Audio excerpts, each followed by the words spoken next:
Hello friends, मैं नहीं करूंगा आपको bore because I know you want to learn more. इस वीडियो को लास्ट तक देखते रहें so that you should have fun more. Friends, आज का जो मैं टॉपिक कवर करने जा रहा हूं उसका नाम है what is partnership firm and what are the features of partnership firm. दोस्तों, इस वीडियो को शुरुआत से लेकर अंत तक जरूर देखें ताकि आपको टॉपिक समझने में आसानी हो। सबसे पहले मैं मेरे बारे में बता दूं, I am professor Rakesh Aswani. Study tips channel में मैं आप सभी को स्वागत करता हूं। वीडियोस देखते समय आपको नए वीडियोस के भी नोटिफिकेशंस आते रहेंगे, उसके लिए आई बटन पे क्लिक करना ना भूलें। तो चलिए स्टार्ट करते हैं friends, features of partnership firm. लेकिन फीचर्स जानने से पहले हम देखेंगे इंट्रोडक्शन ऑफ पार्टनरशिप फर्म। एकदम सिंपल लैंग्वेज में आज मैं आपको टॉपिक एक्सप्लेन करने जा रहा हूं। तो what is the meaning of partnership firm? A business organization owned managed by more than more than one person. अकेले में पार्टनरशिप नहीं हो सकती, एक से ज्यादा लोग यानी कम से कम दो लोगों का होना बहुत जरूरी है। Where all the partner shares in profits and losses of the business as well as liability. जहां पे सारे पार्टनर्स बिजनेस करेंगे और बिजनेस से जो प्रॉफिट होगा या लॉस होगा या जो भी लायबिलिटी होगी, इसको ये लोग आपस में शेयर करेंगे। तो सिंपल सा डेफिनेशन मीनिंग है, आप सिंपल वर्ड्स में इसको लिख सकते हैं, a business organization owned and managed by more than one person where all the partners share in profits and losses of the business as well as liability is called partnership firm। अब और कुछ चीजें हम जान लेते हैं। ये word partner बना कैसे friends? The word partner is the combination of two words. दो वर्ड्स को ज्वाइन करके ये वर्ड बना है पार्टनर। पार्ट एंड ओनर दो शब्द हैं। अगर आप इन दोनों शब्दों को जल्दी जल्दी बोलने का प्रयास करेंगे, part owner part owner part owner, तो कंबाइन करके ये वर्ड बनता है पार्टनर। अब पार्टनरशिप की बात करें तो it is the result of agreement, यानी पार्टनर्स के बीच में कोई ब्लड रिलेशनशिप नहीं है। इनके बीच में कौन सा रिलेशनशिप है? Contractual relationship. इन्होंने आपस में करार किया है, एग्रीमेंट किया है, और ये एग्रीमेंट ओरल भी चलेगा, रिटर्न भी चलेगा। बट जितना हो सके आज के जमाने में agreement should be in return form, क्योंकि आप समझदार है और समझदार को इशारा काफी होता है। तो जितना हो सके अगर आप पार्टनरशिप में बिजनेस करते हैं तो agreement should be in return form. वैसे कोई भी चल सकता है। रिटर्न एग्रीमेंट जो होता है पार्टनर्स के बीच में, उसे हम क्या कहते हैं? उसे हम कहते हैं पार्टनरशिप डीड। फ्रेंड्स, 1 मार्क का ऑब्जेक्टिव ना आपको एग्जाम में पूछा जा सकता है। Written agreement among the partners को क्या नाम दिया गया? Partnership deed. इतना ही नहीं, जितने भी पार्टनर्स हैं बिजनेस में उनकी लायबिलिटी क्या होगी? Liability of partners is unlimited, joint and several. Liability of partners is dash dash and dash. ये भी 1 मार्क का ऑब्जेक्टिव आ सकता है, अनलिमिटेड, ज्वाइंट एंड सेवरल। और इस पॉइंट का मतलब मैं आपको अभी थोड़ी देर में बताने वाला हूं। चलिए दोस्तों स्टार्ट करते हैं। आगे हम देखेंगे registration of partnership firm is optional except in Maharashtra, यानी महाराष्ट्र में रजिस्ट्रेशन कंपलसरी है। महाराष्ट्र में रजिस्ट्रेशन कब से कंपलसरी है? फ्रॉम 1 अप्रैल 1985 से। कभी कभी 1 मार्क का ऑब्जेक्टिव पूछा जाता है तो डेट आपको याद होनी चाहिए। महाराष्ट्र में रजिस्ट्रेशन कंपलसरी है फ्रॉम 1 अप्रैल 1985। लेकिन अगर हम होल इंडिया की बात करें तो रजिस्ट्रेशन इज ऑप्शनल, आपकी मर्जी है। पर जितना हो सके फर्म को रजिस्टर कर लेना चाहिए क्योंकि इससे हमें फायदा ही होता है। Next point is it is govern by Indian partnership act 1932, यानी यहां पे हम इंडियन पार्टनरशिप एक्ट 1932 के क्या फॉलो करेंगे? Rules and regulations. और पार्टनरशिप की बात करें तो कम से कम कितने पार्टनर्स होने चाहिए और मैक्सिमम कितने पार्टनर्स होने चाहिए, ये भी एग्जाम में कई बार पूछा जाता है। तो कम से कम 2 लोग होने चाहिए, maximum 50 partners as per partnership act. Partnership act के हिसाब से कम मिनिमम 2 पार्टनर्स होने चाहिए, मैक्सिमम 50 पार्टनर्स। फ्रेंड्स, इसमें पार्टनरशिप में ना कुछ इंपॉर्टेंट टर्म्स का इस्तेमाल किया जाता है। इन वर्ड्स का मीनिंग का पता होना बहुत जरूरी है। फॉर एग्जांपल, पार्टनर किसे कहते हैं? पार्टनर उन्हें कहते हैं जो लोग मिलकर बिजनेस कर रहे हैं, जिन्होंने आपस में करार किया है, जिन्होंने आपस में एग्रीमेंट किया है, तो उस व्यक्ति को हमने नाम दे दिया पार्टनर। सभी पार्टनर्स को मिला के हमने उसको नाम दे दिया firm. All the partners are collectively known as firm. All partners are collectively known as firm, यानी हम पार्टनरशिप फर्म की हम बात कर रहे हैं। और ये जो बिजनेस करने वाले हैं ना, उसको ये अलग से नाम देते हैं, फर्म का कोई ना कोई नाम रहता है, और ज्यादा करके स्टार्टिंग वर्ड हो सकता है मेजर्स। कई बार आपने कहीं पे पढ़ा होगा, सुना रहेगा, मेजर्स करके कई बार स्टार्टिंग वर्ड होता है। ऐसा जरूरी नहीं है, लेकिन ज्यादा करके ऐसा देखा गया है।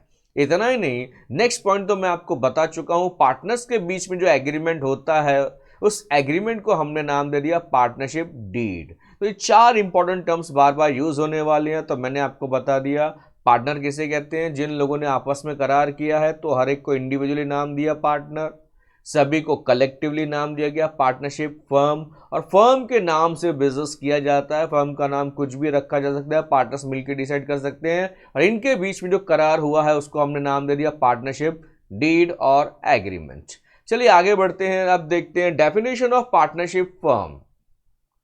डेफिनेशन की अगर हम बात करें तो as per section 4 of Indian partnership act 1932, section 4 of Indian partnership act 1932 क्या कहता है, partnership is a relation between persons who have agreed to share the profits of the business carried on by all or any one of them acting for all. Partnership is a relation between persons who have agreed to share the profits of the business carried on by all or any one of them acting for all. Friends, इस definition को लंबे समय तक याद रखने की कोशिश करेंगे। यह आपको 12th स्टैंडर्ड में भी काम आएगा, क्योंकि 12th के जो बुक कीपिंग अकाउंटेंसी सब्जेक्ट है उसमें कई सारे टॉपिक्स पार्टनरशिप के ऊपर बेस्ड हैं। तो पार्टनरशिप टॉपिक जितना थ्योरी पढ़ा आपको अच्छे से समझेगा, उतना आपको 12th में बेनिफिट होगा। तो पार्टनरशिप क्या है, अभी अभी मैंने आपको डेफिनेशन में क्या बताया, रिलेशन बिटवीन द पर्सन, इनके बीच में कौन सा रिलेशनशिप है, कॉन्ट्रेक्चुअल रिलेशनशिप है। इन्होंने आपस में एग्रीमेंट किया है कि ये लोग बिजनेस करेंगे, और बिजनेस में जो भी प्रॉफिट होगा, प्रॉफिट कैन बी पॉजिटिव और it can be negative, negative profit को हम लॉस भी कहते हैं। तो ये लोग उस प्रॉफिट को आपस में शेयर करेंगे। ये बिजनेस या तो carried on by all, carried on by all का मतलब होता है सबके सब या तो मैनेजिंग पार्टनर्स होंगे, या इसमें से एक या दो मैनेजिंग पार्टनर हो सकते हैं और बाकी के स्लीपिंग और डॉर्मेंट पार्टनर हो सकते हैं। इसके लिए मेरा आपको एक दूसरा वीडियो देखना पड़ेगा जो कमिंग टॉपिक्स के ऊपर बेस्ड है, that is types of partners. तो उसमें कई प्रकार के पार्टनर्स होते हैं। उसमें जो फर्स्ट 2 पार्टनर्स बताए गए हैं, एक होता है एक्टिव पार्टनर जो डे टू डे एक्टिविटीज में पार्टिसिपेट करता है, और दूसरा होता है डॉर्मेंट और स्लीपिंग पार्टनर। ये बंदा खाली पैसा इन्वेस्ट करता है और घर जाके सो जाता है, यानी डे टू डे एक्टिविटीज में पार्टिसिपेट नहीं करता। तो ये पॉसिबल है कि सब मिलकर अगर बिजनेस कर रहे हैं तो वो कैरिड ऑन बाय ऑल है, या फिर any one of them acting for all, यानी एक व्यक्ति सबके बिहाफ पर डिसीजन ले सकता है, और उस एक व्यक्ति को हमने क्या नाम दे दिया, एक्टिव पार्टनर, और बाकी के मेंबर्स को, बाकी के पार्टनर्स को हमने क्या नाम दे दिया, स्लीपिंग और डॉर्मेंट पार्टनर। फ्रेंड्स आगे बढ़ते हैं, features of partnership firm. Point number 1 is agreements. मैं आपको ऑलरेडी बता चुका हूं, partnership is based on agreement. Such agreement may be in dash और डैश फॉर्म, ये ओरल फॉर्म में भी हो सकता है, रिटन फॉर्म में भी हो सकता है, और जितना हो सके it should be in written form so as to avoid future disputes among the partners. Point number 2 is joint ownership, यानी यहां पे जो पार्टनर्स हैं ये सब जॉइंट ओनर्स हैं, कोई अकेला मालिक नहीं है बिजनेस का, सभी यहां पे ओनर हैं। तो जॉइंट ओनरशिप है, तो यहां पे जो बिजनेस की प्रॉपर्टी है, सभी पार्टनर्स ने बिजनेस प्रॉपर्टी को बिजनेस पर्पस के लिए इस्तेमाल करना है, ना कि पर्सनल यूज में लाना है, वरना आपस में डिस्प्यूट्स होंगे। मुलाकात की जगह मुकालातें होती रहेंगी। फर्क क्या दोस्तों, मुलाकातें करना और मुकालातें करना। समझ में आया तो स्माइल दे दीजिएगा, वरना हंसने की जरूरत नहीं है। आगे बढ़ते हैं, next point is joint management. अब सभी पार्टनर्स को पावर है कि वो जॉइंटली बिजनेस को मैनेज कर सकते हैं, लेकिन ज्यादा करके देखा गया है business is manage by 1 or 2 managing partners on behalf of other partners. मैं पहले ही बता चुका हूं 2 टाइप के पार्टनर्स होते हैं, एक मैनेजिंग, दूसरा स्लीपिंग। तो ज्यादा करके स्लीपिंग पार्टनर्स होते हैं, मैनेज करने वाले फ्यू पार्टनर्स हो सकते हैं। आगे बढ़ते हैं, next point is lawful business. Yes, partnership में जो बिजनेस किया जाएगा वो लॉफुल यानी परमिटेड बाय लॉ होना चाहिए। चोरी करेंगे, स्मगलिंग करेंगे, गैम्बलिंग करेंगे, सुपारी किलिंग करेंगे, वसूली भाई का रोल प्ले करेंगे, तो ये सब चीजें नहीं चलने वाली। ऐसा बिजनेस करना है विच इज लीगल हो, परमिटेड बाय लॉ हो। वरना पार्टनरशिप के रूल्स एप्लीकेबल नहीं है। Next point is liability. थोड़ी देर पहले मैंने आपको इंट्रोडक्शन में बताया था, liability of partners is dash dash and dash, unlimited, joint and several. Unlimited liability का मतलब क्या होता है फ्रेंड्स? अगर बिजनेस में हैवी लॉसेस हुए हैं, बिजनेस एसेट्स कम पड़ रहे हैं, तो हमें हमारे पर्सनल एसेट्स बेचने पड़ेंगे, और तब तक अपने पर्सनल एसेट्स बेचते रहते हैं जब तक हम सारे लायबिलिटीज को पे नहीं कर देते। ये हो गया अनलिमिटेड लायबिलिटी। उसके साथ दो वर्ड जुड़े हैं, joint and several. Joint liability का मतलब होता है all partners are jointly responsible for the liabilities of the firm, सबने मिलके कर्जा चुकाना है। सेवरल का मतलब होता है each and every partner is individually responsible, each and every partner is individually responsible for the liabilities of the firm. मतलब अगर पार्टनरशिप बिजनेस में हैवी लॉसेस होते हैं, कुछ पार्टनर्स अगर इंसॉल्वेंट हो जाते हैं, तो उनका शेयर कौन पे करेंगे? रिमेनिंग सॉल्वेंट पार्टनर्स, जो भी उनका प्रॉफिट शेयरिंग रेशो होगा। Next point number 6 is number of partners. आपको ऑलरेडी बता दिया गया इंट्रोडक्शन में, मिनिमम डैश पार्टनर्स कितने, मैक्सिमम कितने पार्टनर्स, मैक्सिमम कितने पार्टनर्स, याद आया कितने पार्टनर्स? 50 पार्टनर्स। आपको ऑलरेडी बता दिया गया है, 1 मार्क का ऑब्जेक्टिव एग्जाम में आ सकता है। आगे बढ़ते हैं friends. Principal agent relationship, partners ना डबल रोल प्ले करते हैं। जैसे आप डबल रोल प्ले करते हैं, आप किसी के बेटा या बेटी हो सकते हैं, आप किसी के भाई और बहन हो सकते हैं, वैसे यहां पे भी पार्टनर्स का डबल रोल है, प्रिंसिपल एंड एजेंट्स। पार्टनर्स की अगर हम बात करें तो पार्टनर्स एक दूसरे के लिए क्या है? प्रिंसिपल है यानी ओनर है, और बाहर वालों के लिए क्या है? Agent of the firm, agent of the firm. Next point is restriction on transfer of interest. Restriction on transfer of interest, interest का मतलब होता है ओनरशिप। इस पॉइंट का यह मतलब है कि कोई भी पार्टनर अपना शेयर, अपना ओनरशिप ऐसे ही किसी को ट्रांसफर नहीं कर सकता। अगर उसको ऐसा कुछ भी करना है तो उसको रिमेनिंग पार्टनर्स का क्या लेना पड़ेगा? परमिशन लेना पड़ेगा।